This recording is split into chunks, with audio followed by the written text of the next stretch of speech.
Dan yang kedua adalah kalahkan gengsimu, kalahkan malumu, ingat kematianmu.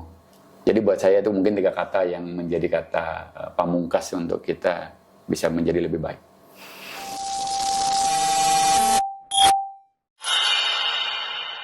Bismillahirrahmanirrahim. Assalamualaikum warahmatullahi wabarakatuh. Waalaikumsalam warahmatullahi wabarakatuh. Alhamdulillah, wa syukurillah, pada kesempatan kali ini kita kembali lagi bertemu dengan program podcast Temu Hati di Rumah Mengaji. Namun kali ini teman-teman sekalian, alhamdulillah sahabat Rumah Mengaji, kami bersama dengan tamu spesial kami. Terima kasih. Alhamdulillah, Pak Denny, ya. Betul. Apa kabar Pak Denny? Sehat? Sehat. Alhamdulillah. Alhamdulillah. Jadi beliau ini, ya, ini Ustaz kasih bocoran di awal saja. Ya, salah satu sahabat Rumah Mengaji kita juga, dan sudah bergabung kurang lebih di awal tahun ya Pak. Betul. Dan baru saja kembali dari Baitullah, dari tamu-tamunya Allah Subhanahu wa Ta'ala. Terima kasih banyak. Untuk menjadi tamu Allah di ibadah haji 1440 berapa kemarin? 46 ya? 46 Hijriah ya. Betul. Baik. Mungkin Bapak mungkin perkenalkan diri dulu nih kepada teman-teman sahabat Rumah Mengaji ya, biar lebih akrab dan lebih intens nih. Oke. Baik, siapa? Oke, teman-teman semua, Assalamualaikum warahmatullahi wabarakatuh. Waalaikumsalam warahmatullahi. Perkenalkan, nama saya Denny, ya biasa dipanggil Denny, Ustaz. Ya, jadi basically saya baru di Tangerang, di Bintaro ini. Saya dari Bali, jadi kalau Ustaz lihat ini wajah agak sana ya. Iya. Gitu. Jadi papa kebetulan dari Australia dan ibu dari Jawa Timur. Gitu. Jadi tapi saya tumbuh besar di Bali dan ini baru 6 bulan inilah saya di Bintaro. Jadi Bapak gitu kurang lebih. Jadi Bapak kantornya di Jakarta, pulangnya ke Bali. Pulangnya ke Bali, betul. Berarti keluarga masih di Bali semuanya? Semua Pak? di Bali, Ustaz. Saya di sini sendiri. Baik, insya Allah Pak Denny, ya kita alhamdulillah ini sudah sekitar 6 bulan ya, 7 bulan ya. Betul, 6 bulan. Dan kita sudah mengaji bareng, belajar bareng di Rumah Mengaji Bintaro. Dan awalnya kan Rumah Mengaji ini memang dikhususkan untuk menjadi tempat kajian dan juga belajar Al-Quran. Betul. Nah, kira-kira nih Pak, dapat info Rumah Mengaji itu awalnya dari mana kan? Dari Bali, terus ke Jakarta, kok tiba-tiba, ke Rumah Mengaji gitu. Oke. Jadi ini cerita sedikit ya, Tat. Boleh, jadi, banyak juga nggak apa-apa. Banyak nggak apa-apa, baik. Jadi saya percaya betul bahwa kita itu akan dipertemukan dengan siapa kita. Jadi untuk menjaga circle kita tadi untuk tetap baik gitu ya. Jadi pada saat awal datang di Bintaro, saya coba browsing tuh, gitu. Saya coba browsing, saya coba cari-cari gitu kan di sosial media, Instagram, internet gitu kan. Kira-kira di mana nanti saya akan cari teman gitu, cari circle gitu ya. Karena kebetulan memang saya di sini ditugaskan oleh kantor. Jadi pada waktu itu qadarullah saya ketemu dengan Rumah Mengaji itu di Instagram. Ya, ketemu dengan Rumah Mengaji Instagram. Saya cobalah DM pada waktu itu. Saya coba DM, kemudian tanya-tanya segala macam. Kok positif gitu loh. Kok positif. Akhirnya ya bertemulah saya dengan Rumah Mengaji di sini. Betul. Gitu, Ustaz. Terus langsung survei ke sini kalau nggak salah. Iya, langsung survei, terus kemudian langsung tes gitu kan. Pada saat saya tes pertama kali, ini juga mungkin saya perlu sharing sama teman-teman semua. Jadi sebelum itu sebenarnya saya udah mengaji walaupun terbata-bata gitu ya. Begitu sampai di sini, saya langsung disodorkan Iqra gitu. Alif Ba'ta, dalam hati berpikir, wah kok mundur gitu. Tetapi saya berpikir bahwa ini berarti saya di riset. Gitu, riset Ustadz ingin dengar bacaan saya. Dan ternyata memang benar. Dari semua apa yang saya baca, semua perlu dikoreksi. Semua diperbaiki oleh Ustadz. Jadi apa yang saya merasa pada saat saya mungkin di rumah ingin belajar sendiri gitu ya, di sini ternyata diperbaiki oleh Ustadz gitu. Mulai dari bacaan hijayahnya, ya alif ba'tanya lah. Gitu sampai sekarang ya alhamdulillah saya udah baca Al-Quran besar. Terus kita juga di sini kan ada kajian juga kan? Betul. Bapak pernah hadir di sini di kajian Ustadz siapa Pak waktu itu? Ustadz Umar Miftah. Ustadz Umar Miftah ya? Iya, itu saya pernah datang. Terus kemudian satu lagi Ustadz Ismailudin? Iya, itu datang sekali gitu. Jadi itu juga yang membuat saya merasa bahwa Rumah Mengaji ini adalah ya pelabuhan hati lah ya, di mana saya kalau orang ke Bali berlibur, saya di sini merantau gitu kan. Jadi bahwa ini pelabuhan hati saya di mana saya merasa bahwa ini adalah rumah kedua saya. Saya merasa nyaman, saya menemukan saudara baru di sini dan saya menemukan ilmu yang selama ini mungkin saya cari. Oke, baik, Masya Allah, luar biasa nih. Jadi sahabat Rumah Mengaji, mungkin Ustadz mau tahu nih Pak, apa sih yang membuat Bapak bisa tertarik nih di awal pengen belajar Quran? Secara kan orang-orang belajar Quran itu kan kalau di zaman sekarang itu masih kecil, masih anak-anak. Tapi kok Bapak dengan Masya Allah dengan PD-nya, Ustadz saya pengen punya keinginan untuk belajar Quran nih. Gimana itu ceritanya nih? Baik. Pertama adalah tentu kalau tadi Ustadz sebut tentang anak, motivasi pertama adalah anak. Alhamdulillah. Ya, kita itu kadang-kadang jadi orang tua, ini mungkin buat Bapak Ibu sekalian gitu kan, mudah-mudahan juga memberi inspirasi. Jadi kita itu selalu ingin memberikan pendidikan terbaik buat anak-anak kita. Anak kita harus punya ilmu yang bagus, bahkan harus lebih bagus daripada orang tuanya, punya ilmu agama lebih bagus, bisa ngaji sedini mungkin dan seterusnya gitu ya. Tapi apa kabar dengan kita? Apa kabar dengan kita yang secara hitungan mungkin kita akan lebih dulu menghadap Allah gitu kan? Pada saat nanti kita di alam kubur, siapa akan melindungi kita gitu? Selain bacaan-bacaan Al-Quran tersebut. Jadi pada saat anak saya di rumah mengaji, saya kok nggak bisa mengaji, ini jadi motivasi utama Ustadz gitu. Bahwa saya nggak boleh kalah dengan anak saya. Either mungkin bacaan Quran saya tidak lebih baik gitu kan dengan anak saya, tapi paling tidak saya bisa menginspirasi, bisa saling menasehati, bisa membangun semangat dari anak saya untuk terus belajar melalui Al-Quran. Gitu Ustadz. Ya jadi Bapak itu menjadi motivasi Bapak ya. Betul. Di dalam belajar Al-Quran. Memang terkadang kita sebagai laki-laki, sebagai pemimpin dalam keluarga itu punya tanggung jawab ya Pak ya. Betul. Kepada keluarga. Bukankah Allah berfirman dalam surah At-Tahrim itu, ya ayyuhalladzina amanu qu anfusakum wa ahlikum naran, ya kan? Ya. Selamatkanlah dirimu dan keluargamu dari siksa api neraka. Maka Masya Allah, ini merupakan jalan hidayah dari Allah. Mudah-mudahan bisa istiqomah selalu Pak. Amin. Terus dulu kan kita belajar dari Iqra waktu itu Pak ya. Betul. Terus kita sampai ke Quran, Masya Allah. Tapi tidak jauh setelah itu Bapak alhamdulillah berangkat untuk melaksanakan panggilan Allah ibadah haji rukun Islam yang kelima. Betul. Nah, kira-kira dari perjalanan Bapak belajar Quran, ada nggak hikmah dan pembelajaran yang Bapak bisa ambil setelah belajar Quran, terus Allah panggil nih tiba-tiba untuk melaksanakan ibadah haji?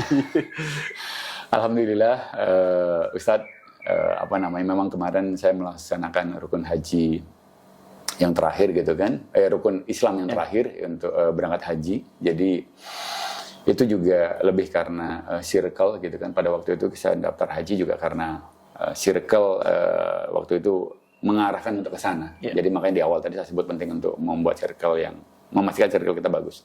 Nah kemudian korelasinya dengan belajar ngaji ini, pertama begini, pada saat kita di tanah suci, semua ibadah kita dilipat gandakan 100 kali lipat Ustaz. Betul. Itu kemarin sebelum saya berangkat Ustaz juga memberi banyak nasihat kepada saya gitu untuk meluangkan waktu untuk ngaji, dan itu kemarin di sana sangat membantu sekali Ustaz.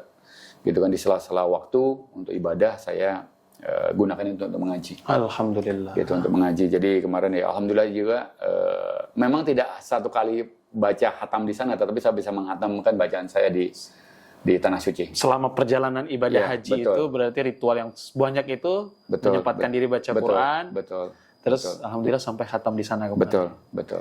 Ya mudah-mudahan diterima oleh Allah Subhanahu wa taala semuanya Pak ya. Amin. Menjadi haji yang mabrur. Amin. Nah, jadi ada nggak tantangan terbesar Pak sekarang setelah belajar ini, ya kan? Ditambah ini kan weekend Pak. Betul.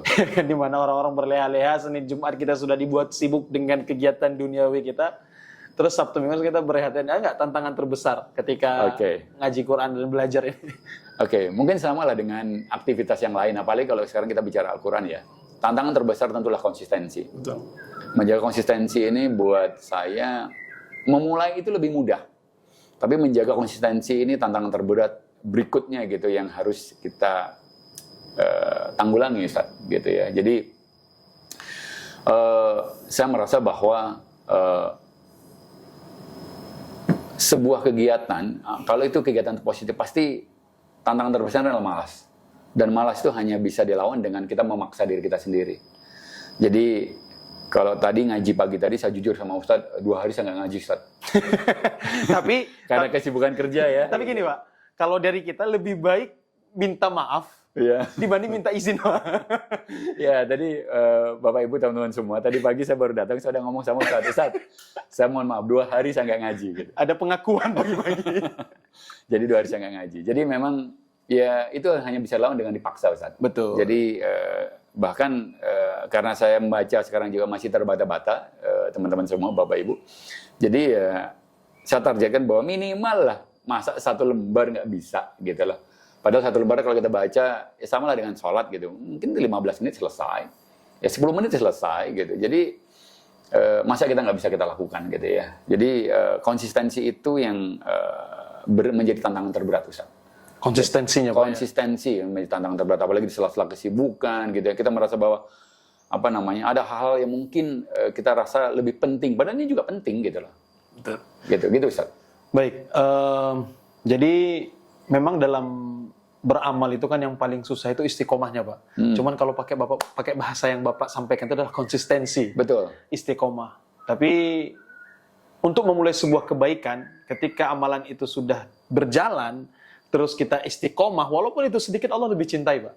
Daripada dia hebat pertamanya tapi ternyata terputus amalan itu. Baik. Makanya amalan yang sedikit tapi istiqomah itu lebih dicintai oleh Allah Subhanahu wa taala. Amin. Nah, jadi begitu juga dengan baca Quran, mungkin dengan godaan-godaan yang luar biasa kan.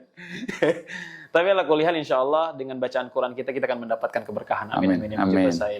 Nah, terus Bapak, setelah Bapak ini kan Bapak belajar Quran itu tadi kita sama-sama dengan kita dari Iqra kan. Iqra itu kan Bapak cukup cepat loh. Ya, cukup cepat juga 1 bulanan ya ada. Iya, 1 bulan. 1 bulan terus kita sudah masuk Quran. Artinya dengan proses Bapak yang Masya Allah dari bulan 1, 2, 3, 4 sampai bulan 6 itu sudah khatam di haji kemarin, itu cepet banget ya. Walaupun nanti Insya Allah kita tentunya harus belajar dan masih belajar terus ya, dan kita sama-sama belajar Insya Allah. Nah, ada nggak perubahan yang Bapak rasakan? Otomatis kan sebelumnya Bapak sebelumnya ngaji kan? Di rumah ngaji kan? Ngaji tetapi tidak seintens. Tidak seintens. Nah, pasti kan ada perbandingannya itu Pak. Ya. Ada nggak perubahan yang Bapak rasakan nih? Ketika sebelum Bapak terlalu intens dengan Quran, nah setelah sekarang ini, Bapak cukup membangun hubungan baik dengan Quran. Ada nggak perubahan dalam kehidupan? Ustadz, saya semakin begini, semakin begini. Bisa Pak, sedikit? Sama begini mungkin yang bisa saya share ya. Setelah saya belajar mengaji, apa yang saya dapatkan, satu pertama adalah ketenangan. Ya, ketenangan ini tentu juga ada dasar di balik itu semua, Ustaz. Kan yang saya pernah dengar juga, Ustaz juga mungkin pernah sampaikan, nanti yang akan menemani kubur kita ini adalah bacaan-bacaan kita. Itu Ustaz pernah sampaikan dan itu mengena sekali di hati saya. Saya sekarang sudah 40 sekian usia saya, Ustaz. Jadi siapa nanti akan menemani saya gitu. Ya mudah-mudahan anak-anak saya juga mendoakan saya pada saat nanti sudah nggak ada, karena semua amalan akan terputus kecuali doa anak soleh begitu kan. Betul. Dan bacaan-bacaan kita. Jadi ketenangan itu yang mungkin bisa saya rasakan perubahan. Satu. Yang kedua adalah Al-Quran ini seperti menjadi pelindung, gitu, menjadi pelindung. Kita ini manusia biasa yang setan juga mungkin menggoda kanan kiri dan seterusnya gitu ya, untuk kita melakukan dosa, kita mungkin bermaksiat lah, apalah segala macam gitu ya. Ini juga sebagai manusia biasa kita juga mungkin nggak luput dari godaan-godaan itu. Gitu. Al-Quran ini seperti menjadi pelindung gitu. Jadi belum lagi sekarang yang contoh paling simpel saja. Kita sebelum kita ngaji kita harus berwudu, kita harus bersih dari hadas besar, hadas kecil. Itu udah contoh kecil bahwa kita harus menjaga kesucian kita gitu. Jadi itu seolah-olah menjadi pelindung gitu Ustaz, untuk untuk membentengi diri kita. Gitu kan, untuk bisa lebih baik dari hari ke hari gitu. Jadi itu yang saya rasakan setelah kita ngaji, perubahan paling besar yang saya rasakan, impact paling besar yang saya rasakan ya. Jadi 2 hal itu sih. 2 hal itu ya? Ya, ketenangan dan perasaan terlindungi. Ketika gitu. Dekat dengan Quran. Benar, gitu Ustaz. Nah, ya Masya Allah ya. Jadi pastinya ketika kita baca Quran itu kan udah janji Allah, la bidzikrillahi tatma'innul qulub. hanya dengan mengingat Allah hati akan menjadi tenang. Tenang. Ya kan?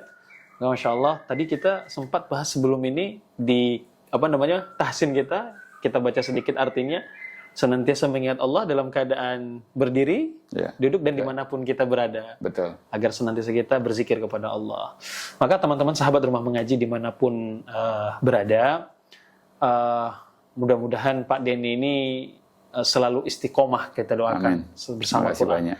Tapi ala kulli hal Bapak, mungkin ada nggak mungkin pesan buat teman-teman kita nih yang masih proses belajar atau yang mungkin akan mau belajar? Oke. Karena kan di mana faktor umur mungkin malu Pak, minder dengan keadaan, bahkan atau gengsi ya Pak ya, mungkin Iya. gengsi untuk belajar karena faktor umur. Mungkin ada nggak pesan buat teman-teman kita yang mungkin akan memulai atau sudah memulai? Mungkin silakan Oke. Bapak.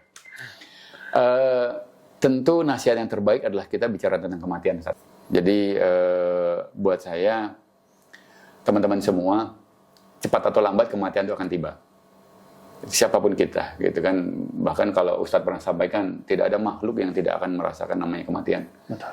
Gitu Ustadz. Jadi saya rasa kalau nasihat apa yang bisa saya sampaikan, nasihat terbaik adalah ingatlah mati dan ingatlah seberapa banyak bekal yang sudah kita persiapkan. Dan salah satunya adalah mengaji. Gitu Ustaz. Jadi tidak ada kata terlambat, Ustaz juga pernah sampaikan kepada saya, tidak ada kata terlambat untuk itu. Dan yang kedua adalah kalahkan gengsimu, kalahkan malumu, ingat kematianmu. Jadi buat saya itu mungkin 3 kata yang menjadi kata pamungkas untuk kita bisa menjadi lebih baik. Baik, Masya Allah. Kalau udah berbicara tentang kematian, teman-teman, ya siapa sih ya yang selamat dari yang namanya mati ya? Ya. Kita semua akan kembali kepada Allah. Betul. Ya, dan tentunya semua apa yang kita usahakan di atas duniawi ini akan terputus. Bukankah kata Nabi SAW, perbanyaklah mengingat sang pemutus segala kenikmatan. Ya, betul. Siapa dia, Pak? Malaikat maut. Ya, dan kematianmu. Ya, kematian itu adalah pemutus segala kenikmatan. Maka Masya Allah, teman-teman sekalian, mudah-mudahan ini menjadi motivasi dan inspirasi. Amin. Ya, agar kita senantiasa terus belajar. Ya. Ya. Karena belajar ilmu agama itu wajib hukumnya Pak dalam Islam. Ya. Siapapun dia, apapun latar belakangnya, ketika dia belajar Islam, ketika dia mengaku sebagai seorang Islam, seorang Muslim, maka hukum belajar itu menjadi fardu ain, bukan fardu kifayah, Oh, iya. tapi fardu ain. Wajib. Pak. Ya, baik. Masya Allah, ini podcast yang sangat luar biasa sekali ya. Insya Allah dengan temu hati di rumah mengaji seperti ini Pak, ini bisa memberikan inspirasi kepada teman-teman kita ya, bahwa belajar itu tidak memandang faktor umur, tidak memandang kesibukan. Yang sekarang menjadi pertanyaannya adalah yang tidak memiliki kesibukan dan tidak belajar Al-Quran. Jadi jangan sampai kita jauh dari Quran. Apa istilahnya Ustaz itu? Istidrat ya? Istidraj. Ya, istidrat. Nauzubillah semua nauzubillah ya. Mudah-mudahan Allah jauhkan kita dari yang namanya istidraj ya. Baik. Di mana Allah membiarkan kita begitu saja terlena dan kita merasa, Ustaz, saya fine-fine aja saat jauh dari Quran. Ternyata Allah sudah siapkan bom waktu. Betul. Nauzubillah ya. Baik, Pak Denny, terima kasih banyak atas waktu dan kesempatan, Masya Allah sudah Sama-sama, memberikan inspirasi ya kepada teman-teman semuanya ya. Perjalanan kita masih panjang ya untuk belajar ini, Pak. Insya Allah. Dan perjalanan kita yang asli pun masih panjang juga. Maka kita butuh tadi yang pertama adalah lingkungan ya. Karena di umur Bapak ya, Ustadz juga akan menuju ke sana. Kita memperbanyak yang namanya sahabat circle-circle yang sama-sama mengajak kita dalam kebaikan. Iya. Mudah-mudahan dengan hadirnya rumah mengaji ini juga Pak, salah satunya adalah menjadi circle kita untuk sampai di jannahnya Allah Subhanahu wa taala. Amin amin ya mujibas sa'ilin. Kita doakan. Amin ya rabbal alamin. Ada lagi Pak yang mau disampaikan mungkin? Itu aja. Terima kasih waktunya Ustaz. Terima kasih juga atas ilmu-ilmu yang diberikan. Terima kasih banyak. Jadi Mohon doanya selalu. di perjalanan kemarin juga itu sangat membantu. Jadi saya juga berpesan kepada teman-teman semua nih, akhir dari saya mungkin Ustaz. Boleh, silakan Bapak. Jadi rumah mengaji itu memberikan banyak ilmu, banyak pelajaran, banyak nasihat yang kemarin selama perjalanan haji saya itu kemarin sangat membantu. Dan terima kasih banyak untuk itu. Sama-sama Bapak. Kita mohon doanya selalu. Mudah-mudahan para pengurus, sahabat rumah mengaji senantiasa dalam keberkahan, Amin. kesehatan, dan ridho Allah Subhanahu wa Ta'ala. Baik. Barakallahu fikum. Itu saja dari kami di acara podcast Temu Hati di Rumah Mengaji episode kedua. Kita tunggu episode-episode berikutnya. Barakallahu fikum. Assalamualaikum warahmatullahi wabarakatuh. Waalaikumsalam warahmatullahi wabarakatuh.